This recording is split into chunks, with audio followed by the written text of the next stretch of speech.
4 rushes for 50 yards.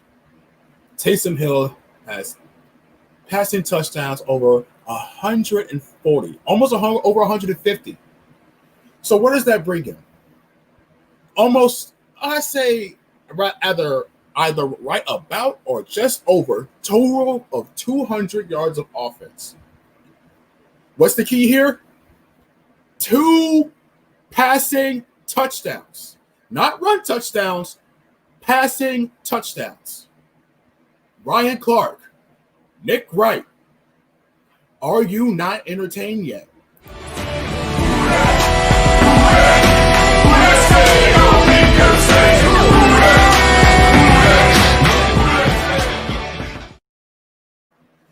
What is up, everybody? It is the one and only Who Dat Davis here. And if you don't know, you will know. Here we bleed black and gold until we are dead and cold. And thank you guys for having me here for this halftime show edition of the SOBG State of Black and Gold podcast. The New Orleans Saints are taking on the Atlanta Falcons. The score is 14-9, a little similar in terms of scoring as the week before. But honestly, the Saints have this first half wrapped up with a pretty bow. Towards the second half, towards the end of the second quarter, the Saints defense is looking a little suspect, but that's to be expected, okay? And I'm gonna tell you why. Saints defensively, they expected a more quick passing Matt Ryan to get the ball out of his hands, 3-step drops, hit guys over the middle, the slant route, Jones, Calvin Ridley over the top. The Saints are thin at the corner spot, and we've seen it, our worst nightmare. P.J. Williams can't cover Julio Jones man-to-man. Stop it. It doesn't work. But Dennis Allen made the adjustments at the right time and Julio Jones went down. It looked like that leg get kind of a little shaky. Okay, so that may come into play in the second half. Calvin Ridley, he drew 2 pass interferences on Marshawn Lattimore. The second one, I don't really see. The first one I can understand, but that's neither here nor there. Overall, minus that final stretch in the second quarter, the Saints defense has looked really solid. Okay, they didn't look dominating like they have in weeks prior, but they've looked solid. Okay, we should have expected this to be a little bit of a tougher outing without Jack Robin and now Patrick Robinson, who's looking like he's going to be out of the game for the rest of the day. Now, Saints offensively, they are looking really good. There are only 2 things that are holding Taysom Hill back. The 2 things are Andrus Peat, holding calls that are stifling drives. Andrus Peat has accounted for 2 holding penalties already. Nick Easton accounts for 1. You can't have 3 holding penalties when you're trying to run up the score to take that rhythm that he has found. You have to stay ahead of the curve. Otherwise, you're going to keep giving Atlanta to run away with. You can't do that. Andrus Peat, you have to play better. You played so well. Point. You are infuriating me, man. You're infuriating me. 2 holding calls already. Come on. 1 in the run, 1 in the pass. You've done so much better than this. Nick Easton, only 1. I'm not too worried about him right now. It's more Andrus Peat and Jared Cook. Jared Cook, I cannot express enough that he has played terribly this season. And I don't care if he made up for his last drop with a passing touchdown in the end zone. I don't care about that. I'm so disappointed with Jared Cook. Adam Troutman would never have dropped that pass. Okay, he never would have dropped that pass. Bullet pass or a Drew Brees soft, efficient pass. Adam Troutman never would have dropped that. He's shown he's better than Jared Cook so far this season with the minimum amount of numbers he's received so far in the passing game. I'm expecting Sean Payton to lean more on Adam Troutman more than Jared Cook in terms of running for sure, but look for him to also get involved in the passing game. You can't let Jared Cook have that type of performance against a divisional rival that's still trying to make the playoffs. And you still have a chance for the number 1 seed. In terms of the Chicago Bears and the Detroit Lions, the Lions are only down by 10, and they're still early in the second half. The Lions still have plenty of time to come back and squeak out a win to help us out get a playoff berth. Okay, so everybody has to keep doing their job. PJ Williams, you have to keep doing your job.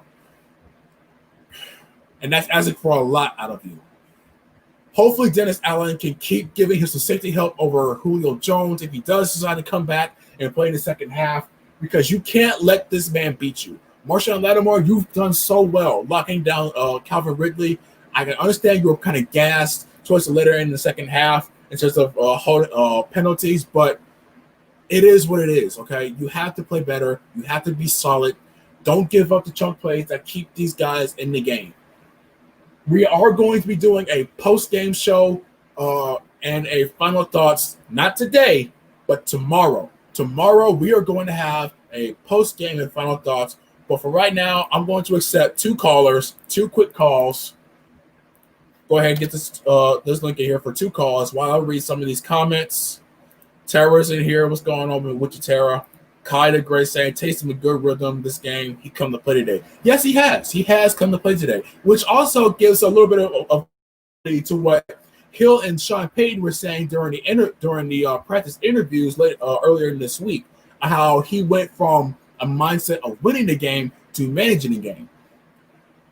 We expected Taysom Hill to struggle against an Atlanta defense who just completely blew out the Las Vegas Raiders, who apparently are still struggling to keep ahead of the New York Jets.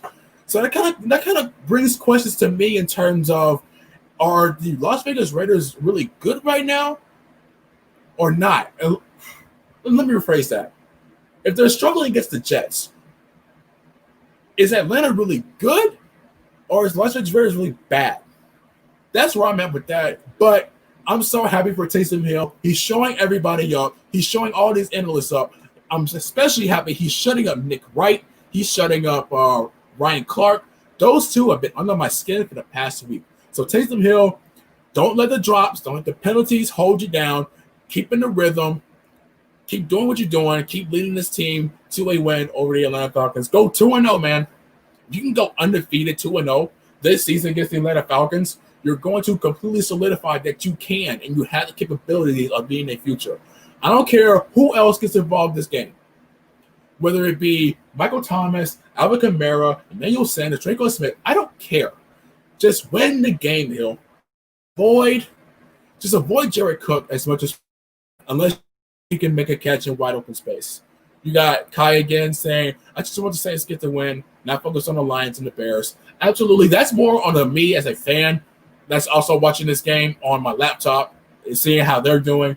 But I agree. They need to keep doing what they're doing, control what they can control. Let's go ahead and read some more of these comments. Tara says, win. Yes, y'all need to win.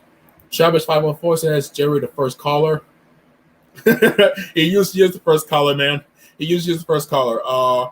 You got Jerry here says, Jerry need 10 man oil. Yeah, he need 10 man oil, man. I don't understand what he's got going on. He needs to play better. He's done so well in the second half of last season. Where's that Jared Cook at? Where are your hands at, Jared? You got Mark here saying, nice Reggie jersey. Got the same one, but with Colson on the back. Yeah, I've had this jersey for a long time. I also got Malcolm Jenkins' jersey over here in case Malcolm Jenkins makes another interception or a big play like he did with the run stop and a run middle to, I think, Ito Smith. So, and Jared Poor says, we need to do better in the second half. Overall, they're not doing terrible. They're not doing terrible because they had something compared to the first half of the week before. This first half is a little better, okay? So, yeah, they do need to do better. They need to clean up the penalties, okay? Don't give the Atlanta Falcons any more opportunities than they already have. No more DPIs, no more holding on the offense.